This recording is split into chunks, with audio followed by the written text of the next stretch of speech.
Good morning, Lakeside. Today is October the 24th, Thursday. We almost made it till Friday. And I have some books that I wanted to share with you today about the election. We have a big election coming in our country, and maybe you might want to find out a little bit more about presidents, some of them present and some of them in the past, or maybe a good fiction story. Let's start with fiction. Well, one of my favorites is called Grace for President. This little girl thinks that she would be the best candidate in her classroom, and she runs her very own election. It's a great way to find out how elections are run and find out a very precocious young lady. Maybe you say, who could be president? Maybe what this author did was said, how about my teacher for president? And I know your teachers, they would make great presidents. They make good decisions and good choices all day. So this might be a great one. Now, if you're thinking about the president and you're thinking about what's it like to live in the White House, well, did you know that the presidents are allowed to bring their pets? And this book is chock full of stories about their pets. Yep, they had dogs and cats and cows and snakes and eagles, hyenas, oh my gosh, all kinds, even an alligator. So this might be a real fun book to find out just a little bit more about the presidents and their pets. That's all. Oh, I got one more. This is a great book, and I know for sure that Miss Hayter has shared some of this author's books, but this one is Sophia Valdez, Future Prez. So you might want to check those out. That's all I've got for today. I hope everybody has a great day, and I'll see you around. Keep reading. All right, let's wish Hannah in 5C a great day because today is her birthday. Come on down to the office. They're waiting for you. Please stand for the pledges. I pledge allegiance to the flag of the United States of America and to the republic for which it stands, one nation, under God, indivisible, with liberty and justice for all. Now the pledge to the Texas flag. Honor the Texas flag. I pledge allegiance to thee, Texas, one state under God, one and indivisible. Longhorns are brave, happy, and drug-free. You don't need to make unhealthy choices to fit in with others. Tomorrow's theme is we all are drug-free stars, just as twin with someone special to you.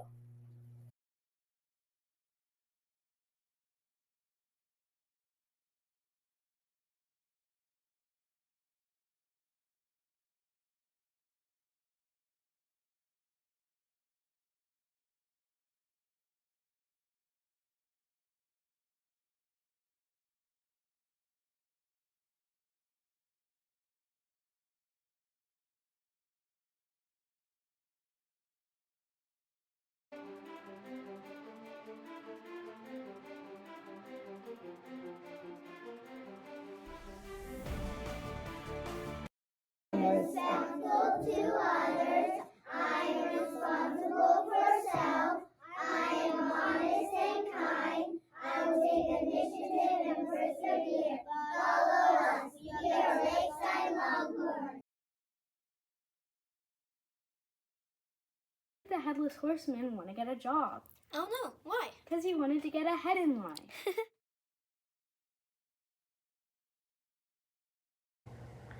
Good morning, Longhorns. Sorry it's been so long since I've seen you. Did you think I'd forgotten Thinking Thursday? I haven't. I've just been super busy.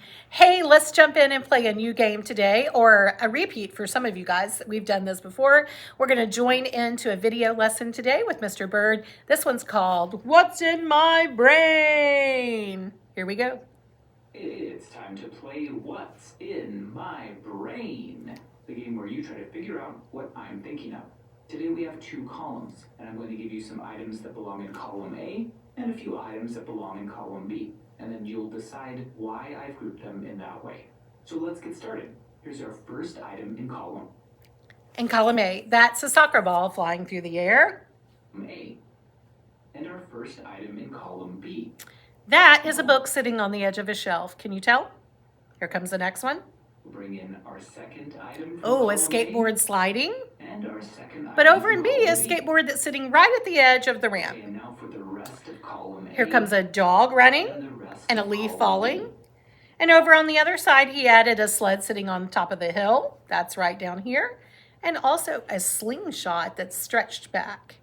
Hey, right now you need to be looking at the details in these pictures to notice something that they might all have in common. Would you like to turn and talk to a friend about the details that you're noticing in these pictures versus the details that you're noticing in these pictures? Go ahead and do that right now. Oh, good observations. Good notices. Oh, I agree with some of you.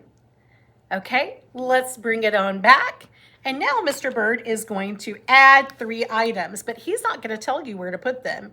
He's going to let you check your idea of what those pictures had in common. What was your big idea of what you thought those pictures had in common by giving you 3 more examples. And you get to decide where you think they should go. Here we go.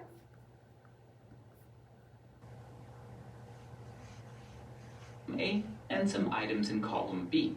Now Okay. I'm going to give you 3 more items. Here they come. The twist is, I'm not going to tell you which column they go in.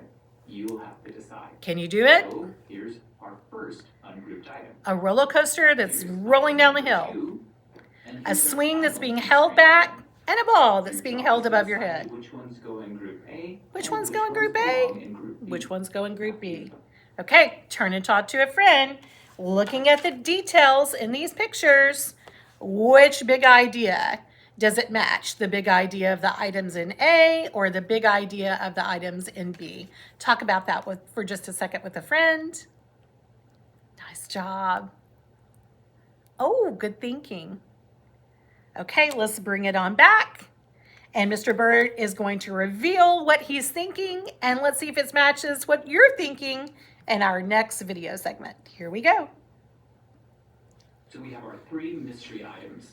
Which Did you get columns these do they go in? right? Well, this roller coaster Ah. on its track goes in group A. It goes with A. Swing being pulled Held goes back, in being group held B. back goes And over this ball here. being held up. And that ball being held up, it also goes over here.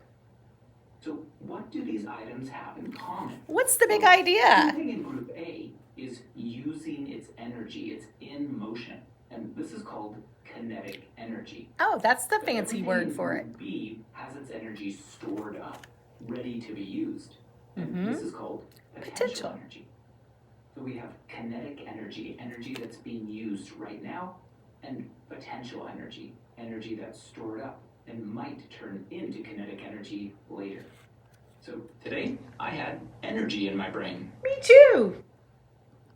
I hope this Three matched mystery items. what you have been learning in science. You've been talking about motion and energy in many of your science classrooms. Force and motion and energy. And if you haven't talked about it yet, maybe you'll be coming to a science classroom near you. It's not so important that we know those big fancy science words right this minute. That language of the discipline is not super necessary, but I really do love you seeing this as a great way to use details to think about big ideas in science. Or maybe your teacher's been asking you to add details in your writing or your explanation for how you solved a math problem. That means the little things need to be added, like these items were moving, not just what they are, but describing them in some way. Because when we look at those details, then we're able to understand that the big idea of these details is different than the big idea of the items that we see over here that have these details. These details will strengthen your big idea that you're trying to convey. Hey, this has been another good idea for some really great thinking with Mrs. Warren. I hope to see you guys again very soon. Bye.